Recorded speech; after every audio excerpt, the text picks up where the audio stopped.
तो body team आ गई है अगेन, जोरदार हमारी टीम। आरएनएस मैम, मतलब क्या कहें आपके लिए, Aniket Rathi sir, Shiyan sir, ATR sir again हमारे साथ जुड़े हुए हैं। सर पेपर में लगे हुए थे, जब मैं नीचे गया तो सर ने देखा भी नहीं, पता नहीं, बिल्कुल एकदम जुनून के साथ। तो sir again similar type of question है, बट बच्चों के लिए जानना बहुत इंपॉर्टेंट है कि बॉटनी में अच्छा, ये मैं सर लोगों से शायद नहीं पूछ पाया। मेरा सर सबसे पहला सवाल ये है कि जो 90 सवाल है इसमें क्या जूलॉजी बॉटनी लगभग बराबर रही या? सर 58 क्वेश्चन थे जो बॉटनी के हैं, और अच्छा 58 बॉटनी से थे। और ये अपन मतलब वो मान भी चल रहे थे कि इंस्टीट्यूट के अकॉर्डिंग होता है सर कि कौन इंस्टीट्यूट किस जैसे अच्छा जूलॉजी बॉटनी थोड़ा डिफरेंशियल कर लेते हैं, होता है, लेकिन फिर भी सर लेकिन जैसे से कोटा ज्यादा के रहता हिसाब से अगर हम देखें तो लगभग 57-58 क्वेश्चन बॉटनी से आए। बॉटनी से थे, तो मेजर पोर्शन था। और सर आपके हिसाब से पेपर पिछली बार से आप कैसे?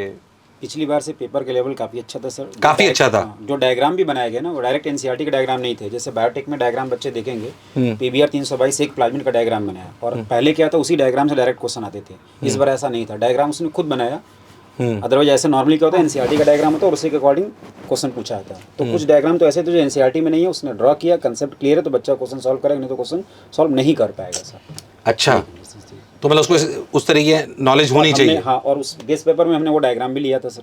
अच्छा गेस्ट पेपर से आया है वो डायग्राम बिल्कुल। क्या बात सर, अगली बार गेस्ट पेपर थोड़ा जल्दी रिलीज करेंगे है ना सर? और पेपर के बारे में बताइए सर थोड़ा सा। इस बार ऐसा हुआ है कि क्वेश्चन ऐसी जगह से आया जहां बच्चा पढ़ता नहीं। अच्छा, चैप्टर के स्टार्टिंग में जो प्रीफेस दिया हुआ होता है वहां से क्वेश्चन है इस बार। सर एनसीईआरटी में जो और इंट्रोडक्शन होता है, इंट्रोडक्शन जो होता है किसी चैप्टर का, उस इंट्रोडक्शन में से क्वेश्चन दिया हुआ है। और क्वेश्चन जो फ्रेमिंग की गई है ना, वो इस तरह से की गई है कि आप बहुत इजीली उसे सॉल्व नहीं कर सकते।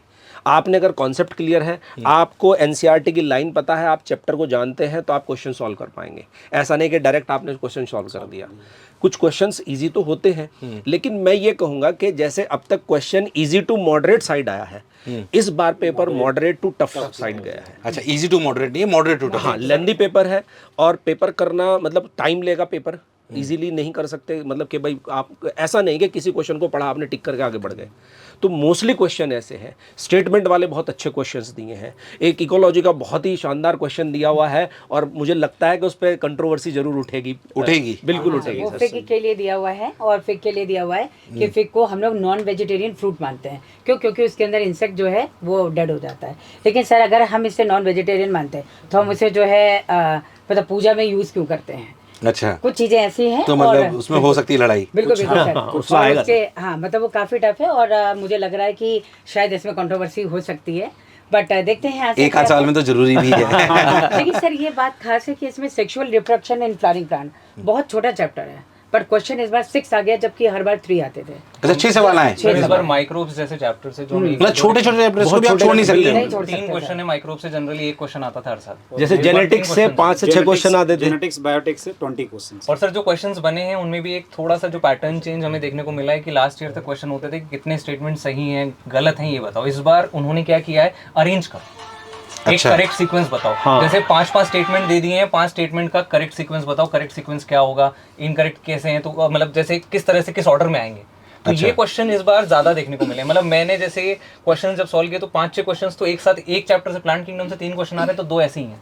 अरे वाह सर सबसे अच्छी बात यह है कि अपने गेस्ट पेपर से काफी सारे क्वेश्चन हैं, और कई सारे तो मैचअप्स एज इट इज हैं। तो मैं आप सब लोगों से रिक्वेस्ट करता हूँ गेस्ट पेपर में जो मैच हुआ उसका वीडियो जरूर बनाइए, ताकि टीम को कॉन्फिडेंस आए, सब बच्चों को कॉन्फिडेंस आए कि जो सर बोल रहे हैं वो होगा। पर मुझे लगता है कि कोटा में पढ़ने वाले जैसे लोग इंस्टीट्यूट से फायदा होगा बच्चों बिल्कुल को। सर, डेफिनेटली इस बार देखिए ना आप अपने बच्चों मतलब खाली जो 12th पढ़ के एनसीईआरटी एनसीईआरटी पढ़ने से अभी केवल कुछ तक नहीं जो होगा सर। सवाल करने पड़ेंगे। एक बच्चे का एक दिमाग में जो क्राइटेरिया बन गया था ना, कि जैसे जब प्रैक्टिस कराते थे अपन लोग, जब टेस्ट लेते थे, तो कोई पेपर थोड़ा सा लेंदी हो गया, टफ हो गया, तो बच्चे को लगता था सर एनसीईआरटी नहीं है, पेपर टफ है। तो यहाँ पर बच्चे का वो भ्रम टूट गया है। भ्रम टूट गया। यहाँ वो भ्रम टूट गया है कि नहीं, मुझे टफ पेपर भी सीखने पड़ेंगे, मुझे करना पड़ेगा, लेंदी पेपर भी करना पड़ेगा, अनुभवी अध्यापकों से पढ़ना पड़ेगा, पड़ेगा। उनकी वैल्यू है। बिल्कुल सर, करेक्ट, अच्छे सिस्टम में जाना पड़ेगा, जाहिर सी बात है उसकी वैल्यू है। तभी शायद इतने बच्चों में हम अच्छे डॉक्टर्स निकाल भी पाएंगे। 1-2 साल से वो प्रक्रिया मुझे थोड़ी वीक लग रही है, पर आई थिंक अच्छी बात है, it's a good sign for education also. तो आप सब लोगों ने भी इतना समय दिया उसके लिए बहुत बहुत बहुत धन्यवाद सर। और पूरी टीम लगी हुई, 250-300 लोग आज लगे हुए थे, तो सभी का बहुत बहुत धन्यवाद। Thank you sir, thank you.